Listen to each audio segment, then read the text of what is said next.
মোৰ পত্নী বুলি নহয়, এইটো ৰাইজে বাছি লৈছে সঁচা মোৰ পত্নী হয়, কিন্তু সেইটো চইচটো ৰাইজৰ পাব্লিকৰ চইচ এই হিচাপত কেণ্ডিডেট দিছে। আৰু এৰিয়াত BPF দল হিচাপে 11টা সমষ্টিত যিখিনি ভোট গ্ৰহণ হৈ আছে, খুব এক্সেলেণ্ট, খুব ভাল খবৰ পাই আছো। মই ৰাতিপুৱাৰ পৰা 7টা বজাৰ পৰা মই খবৰ লৈ আছো, খুব ভাল।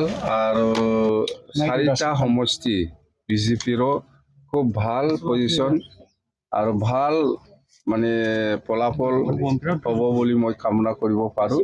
মুঠতে BTC এৰিয়াত 15টা সমষ্টিত 15টাও ওলাই যাব। আৰু যিখিনি মই খবৰ লৈছে এতিয়ালৈকে এক্সিলেণ্ট আমাৰ BPF ফালে সকলো জাতি জনগোষ্ঠী সকলো শ্ৰেণীৰ ৰাইজে আমাৰ লগত মানে আছে আৰু আমাক সহায় কৰি আছে। কিং মেকাৰ হোৱা নোহোৱা এইটো পিছৰ কথা। মুঠতে আমি NDA হিচাপে চৰকাৰ বনাম, এইটো স্পষ্ট। আৰু BPFৰ পজিশ্যনটো খুব ভাল 11টা সমষ্টিত, লগতে বিজেপিৰো খুব ভাল, বেয়া নহয়। মুঠতে 15টা ওলাই যাব। চৰকাৰ কাৰ হ'ব আৰু মুখ্যমন্ত্ৰী কোন হ'ব? চৰকাৰটো NDA হ'ব আৰু মুখ্যমন্ত্ৰী ডক্টৰ হিমন্ত বিশ্ব শৰ্মা ডাঙৰীয়া হ'ব, এইটো স্পষ্ট। কামৰ ওপৰত ময়ো শুনিছোঁ হিংসা হৈছে বুলি। সেইটো কি কাৰণত হৈছে, কেনেকৈ হৈছে, এইটো তদন্ত হ'ব। যোনে দোষী সি শাস্তি পাব লাগে, কথা সেইটোৱে। নাই, সেইটো পিছৰ কথা। ৰিজাল্টটো ওলাওক।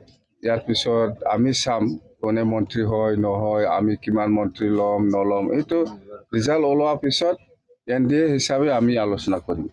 स्पष्ट हुई तो पॉडकास्ट किया मैंने, वो बहुत अच्छा से पॉडकास्ट किया। वो देखो सारा BTC इलाका में हमारा जो NDA का जो 15 सीट है BTC इलाका में बहुत अच्छा है। मैंने सुबह से बात कर रहा है सभी लोगों से, सब जाति जनगोष्ठी सब संप्रदाय का आदमी हमारे साथ है, हमको मदद कर रहा है। वही तो वही है, हमारा पोजीशन बहुत अच्छा है। बस वो फर्स्ट फेज आसाम का, वो तो फर्स्ट फेज में ही हो रहा है इलेक्शन, वो बहुत अच्छा होगा। आसाम का रिजल्ट अच्छा ही होगा।